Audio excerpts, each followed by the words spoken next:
Hello and welcome back to Turnover Ranch. In this video, we are going to be showing you a prescribed burn on our ranch. Here's a 360 view from the east side of the property before we burned. You can see the green cedars and all of the brown grass and weeds from the winter. We will also show you to the south of the barn. We're going to show a before, after the burn, and a month after. Many folks who are unfamiliar with prescribed burning often ask questions like, why do we burn and is it safe to burn?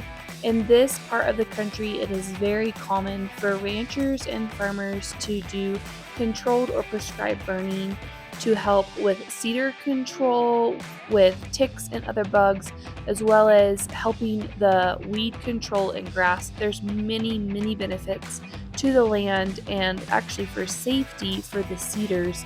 Cedars are a real big problem here in north central Oklahoma. So this is 1 week after the burn, and then you can see 1 month after the burn how green, lusciously green it is. If you look just beyond the property line, you can see the brown grass and all the dead stuff. That is the difference on a burned land versus non-burned.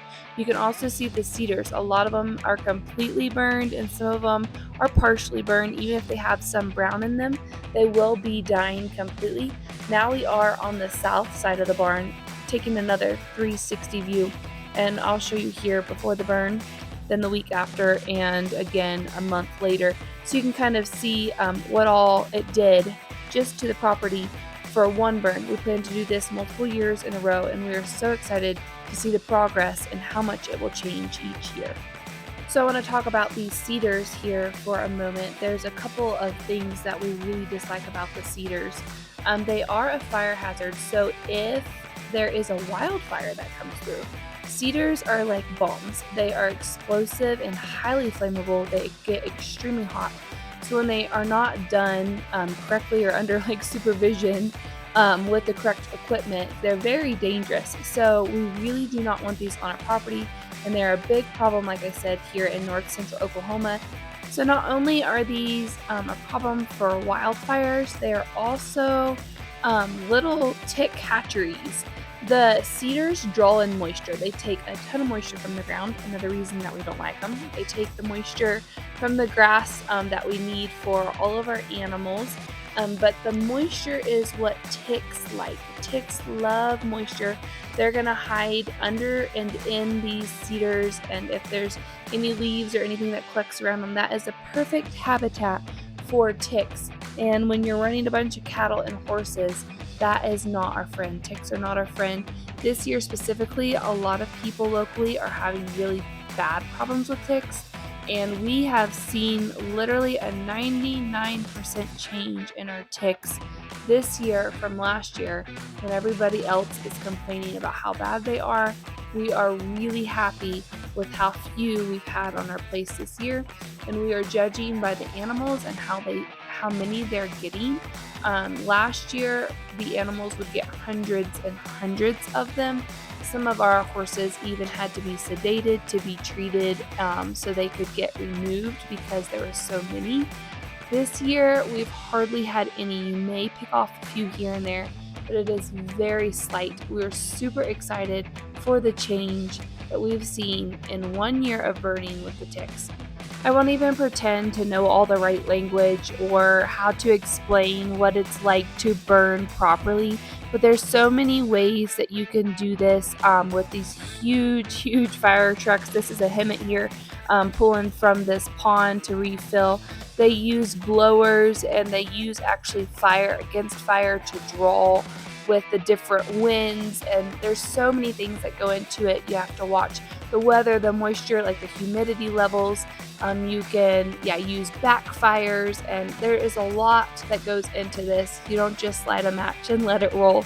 So to do this effectively and safely, we're so thankful for those who gave us a hand. Again, the neighboring ranches, friends, and folks who came out to help do this. Super thankful for how it went, for the safety, and for how we've seen so much change in the land in just 1 year of burning.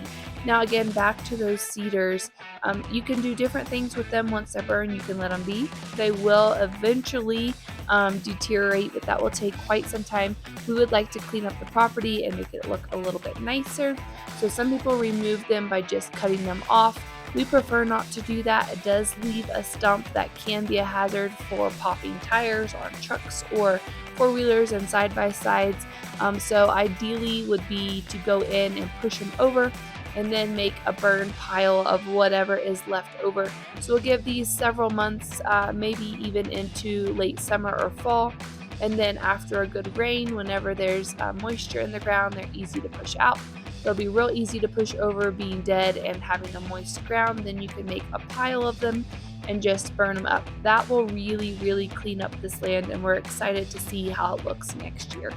So for this prescribed burn, they had a plan and went around the edge of the property line, laying a wet line and burning a little border around the whole property. And then once that was all completed and things look safe and ready to go, you can then go on the upwind side and light it and let it burn into itself. This is how you burn effectively and safely with the right equipment. Here we are driving around just after the burn was complete, just checking on everything. Cow pies and horse manure can stay smoldering for quite some time. So it is important, even after the fire is over or done, to continue checking, because those things can light back up. And if you have windy conditions or really dry weather afterwards, that could potentially spark another fire. So there is a lot that goes into it even after the burn is quote unquote over, just to keep watch and make sure everything is safe. But after a few days, all of that is over, and you can see the green that is starting to come through here just about a week later. And then you can see what it looks like a month later. And we are already almost 3 months after the burn when I am now recording this video. And I can tell you most of the grass is about knee-high on the horses and the cattle. So it's really beautiful, and we're thrilled to see how it's coming back. Thank you for bearing with our imperfect recordings here with family noises in the background in the other room. Here we are going to finish up this video and just show you again a 360 view here after the burn, and in just a moment you'll be able to see the green luscious grass a month later. Thanks for popping in to watch this prescribed burn and learn a little bit about burning with us. If you have any questions, feel free to drop them in the comments box below. We would be glad to try and answer those as we can. And as always, thanks for watching and hanging out. If you enjoy this kind of content, ranch family lifestyle, you can subscribe or hit the thumbs up. We would greatly appreciate that, or share it. If you share it on your social media and you have a public account, please tag us, and we would love to reshare that as well. Thanks for watching.